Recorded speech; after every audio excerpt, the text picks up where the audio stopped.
bonjour ou bonsoir, tout dépend à quelle heure vous écoutez ce podcast de l'Odigimédia. Notre chroniqueur invité, Gabriel Banon, partage son avis et ses réflexions dans un article qu'il a intitulé « Wagner et les mercenaires ». Alors écoutons-le dans ce podcast. L'auteur commence son article ainsi. La presse, particulièrement française, n'a pas trouvé de mots suffisamment durs pour parler de l'ensemble paramilitaire Wagner.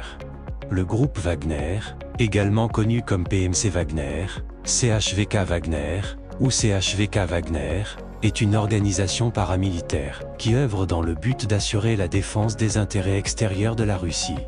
Il émarge au budget de l'État. Entre mai 2022 et mai 2023, l'État a versé 86,262 milliards de roubles, environ 922 millions d'euros au taux actuel, NDLR, pour les paiements du groupe Wagner, a affirmé le président russe lors d'une réunion avec des responsables militaires, diffusée par la télévision d'État. Fondé en 2014 par Evgeny Prigojine, à la base homme d'affaires et proche de Vladimir Poutine, le groupe Wagner est une milice russe privée, mais qui agit suivant les directives de Moscou. L'auteur poursuit son article ainsi. Est-il vraiment composé de mercenaires ?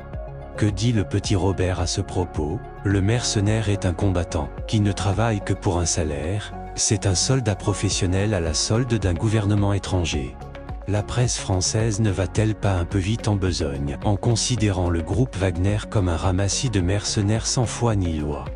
Que dire alors de la Légion étrangère française, dont le recrutement est le plus large possible ? Toutes les nationalités sont admises sous réserve d'avoir un passeport ou une carte d'identité valable. Aucun diplôme scolaire n'est exigé, par contre il faut savoir écrire et lire dans sa langue maternelle.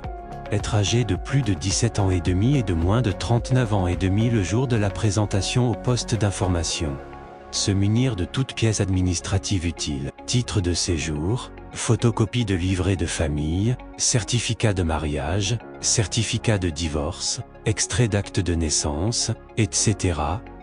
On notera qu'aucun extrait du casier judiciaire n'est demandé. L'auteur précise ainsi. Cette légion étrangère a été le fer de lance, en particulier, des conquêtes françaises, l'Indochine, la conquête de l'Algérie, 1830 à 1849, la guerre du Tonkin, 1883 à 1885, la Crimée, 1854 à 1856, la campagne d'Italie, en 1859, expédition du Mexique, 1863 à 1867, la guerre franco-prussienne de 1870, le Dahomey, le Soudan et le Niger, 1892 à 1896.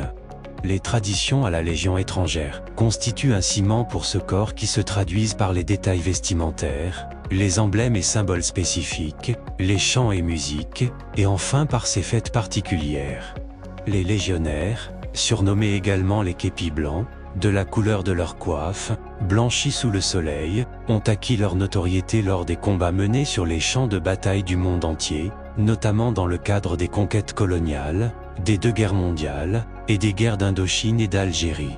L'auteur conclut son article ainsi. La Légion étrangère française a été sur la brèche bien plus que les timides incursions en Afrique du groupe Wagner. Peut-être qu'une relecture de l'histoire de France s'impose à nous Français qui devrions renoncer une fois pour toutes à donner des leçons aux autres. Rédigé par Gabriel Banon, élu par l'intelligence artificielle de l'Odigimédia.